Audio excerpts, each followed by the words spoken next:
Welcome back, everyone. It's the Aces Best Bets Week 10, and the Sip and I have been in the lab cooking it up. Geez, we're running hot, though, if you take them individually. I don't think we've had a negative week combined. 2 from 4 last week, 3 from 4 last week. But that's not what we're after. We're after 100%.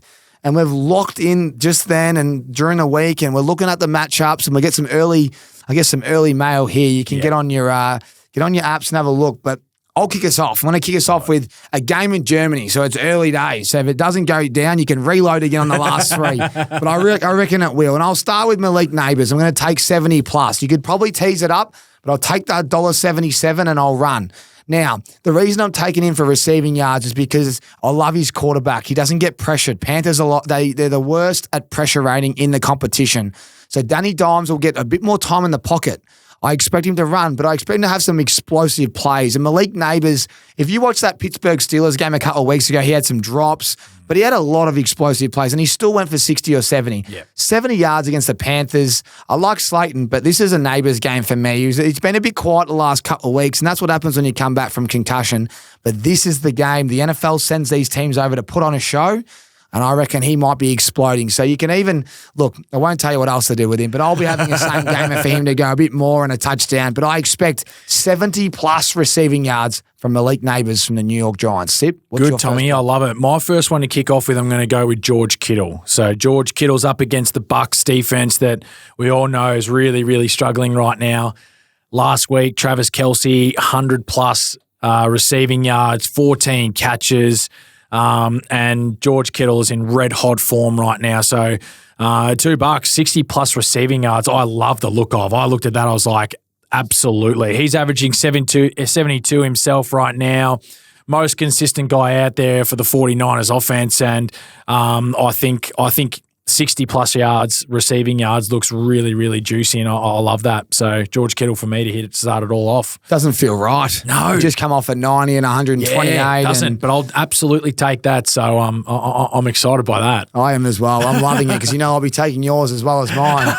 I'm going to go to the touchdown market here. Then this week, I've been talking about it all week on the pod, but Justin Jefferson touchdown. He hasn't had one for a couple of weeks. That's not why I'm taking him. He's playing the Jags, and the Jags are just allowing these players to explode. He's the best receiver in the league. This guy will get a deep ball. You can't stop him. And the reality is he will be scoring a touchdown. And when you get $1.88 for someone as good as JJ, you take it and you run. And I just love it. It's the only touchdown I'm going to take for the week. I'm going to come back to 3 props and 1 tutty, but I just love Justin Jefferson from the Vikings for a touchdown this week. Very good. I'm going to stick with that game, and I'm going to go actually with TJ Hockenson. He's coming back obviously from a little injury, but he looks like he's going really well. Got back out there last week, which is exciting. And again, the Jaguars are just giving up everything right now. And I think that the tight end area for him has been very vulnerable, and TJ is going to be ready to go. So I like him there for 50-plus receiving yards. I obviously expect JJ to be able to do his thing and have an absolute field day, but TJ is going to be the 1-2 punch for him, I think, and 50-plus receiving yards looks really good for me. Juicy stuff. And a bit of odds around there for that, I reckon. Yeah. Okay, I'll go to my tight end, and it's Dalton Kincaid. I've teased it right down to $1.65. It's 40-plus receiving yards. He's the tight end at the Bills. I expect him to go for more. I told you Coleman's a bit banged up with his wrist. I think Cooper's potentially, 50-50, probably plays, but we don't know as we record our best bets. But the guy that is playing is Kincaid, and he gets an amazing matchup. I really like his matchup this week. And he is his main man. He was his main man before they went to trade period and whatnot. But Dalton Kincaid gets the matchup and 40-plus receiving yards. We saw what the Colts allowed the Vikings last week, 293 touchdowns to our man Sam Darnold. So, look, Dalton Kincaid, 40-plus. I'll be teasing that up personally, but in my best bets multi that I'm going to put on and individual bets, it's just money for jam, and I like the value, so I'm going to lock him in. Love it. I'm going to go to the Texans and Lions game, and Jared Goff, 2+ touchdowns, passing touchdowns for me. Texans have been giving up the most passing TDs to a quarterback. The Detroit Lions have been on an absolute tear. Goff has got so many weapons to be able to give it to, and I think he'll be able to find the end zone pretty comfortably there. So He's been in red hot form. The offense is on absolute fire. He's got St. Brown to give it to. Williams is back. Even Gibbs is in there too for his receiving touchdowns. And I just think they're going to be too good again. And Jared Goff is going to lead the ship again with 2+ passing touchdowns. So I really like the look of that. Love it, Sip. And you're right. I think he's had more touchdown passes than incompletions. I was trying to find the graphic here that you sent me, but he is on fire. There you go. Detroit Lions have more touchdowns, 28, than incompletions, 24 during a 6-week win streak. That is crazy. Excellent stuff. So it's really a good impressive bet to watch. Well, I'll finish it off. And, we just harped on about it if you listen to the Aces NFL show, but it's primetime football, and I'm going to make you sleep on it again, like Hopkins, but it was a great sleep. It would have been a great sleep for anyone that multi-Hopkins into everything like we did. But it's Tyreek Hill, and I ain't mucking around. I'm not even looking at line. It is 100 receiving yards. This is a game that I expect Tyreek Hill to go off.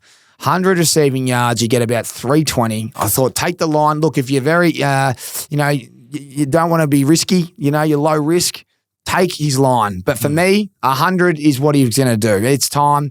It's prime time. And that's what the cheater does. And I think 100 at 320, you won't get those odds again. He's a guy that does this every week. He's healthy.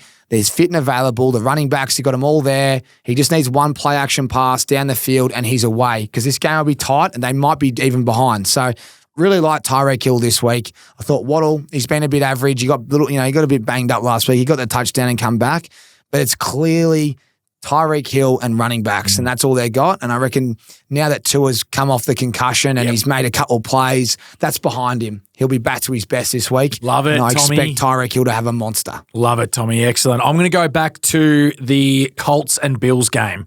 You spoke about it briefly, how Sam Darnold had a really good time last week, 3 tutties and 290. Well, I'm going to Josh Allen. I think this is absolutely made for him. He's got the offensive weapons now with Amari Cooper there. Coleman's doing his thing. And I just think they're going to be too powerful and he's going to be the guy just in charge. And 250-plus passing yards I really like the look of. So I think if Sam Darnold can do it against that team, then I think Josh Allen has absolutely no problem doing it against the Colts. And he's obviously in MVP form right now, and I think that continues, and I really like the look of it again. So I'm excited for that matchup and want to be able to throw the ball everywhere as much as he wants. Love it. Shakir Kincaid, that's what I'm expecting, and it'll be hopefully it's a bit closer than we think, and he's slinging it in the last quarter. Mate, that's a wrap. Great week ahead. Really easy games. We've just given you 4, but if you listen to the Aces NFL show, we've broken down every game, and there's a lot of favourable matchups this week. Hopefully everyone can stay fit and available, and there's no injuries, and you all continue to win fantasy, and you get your bets up. But that's going to be our best bets this week. Thank you for tuning in, and we'll see you next week on the Aces NFL Best Bets.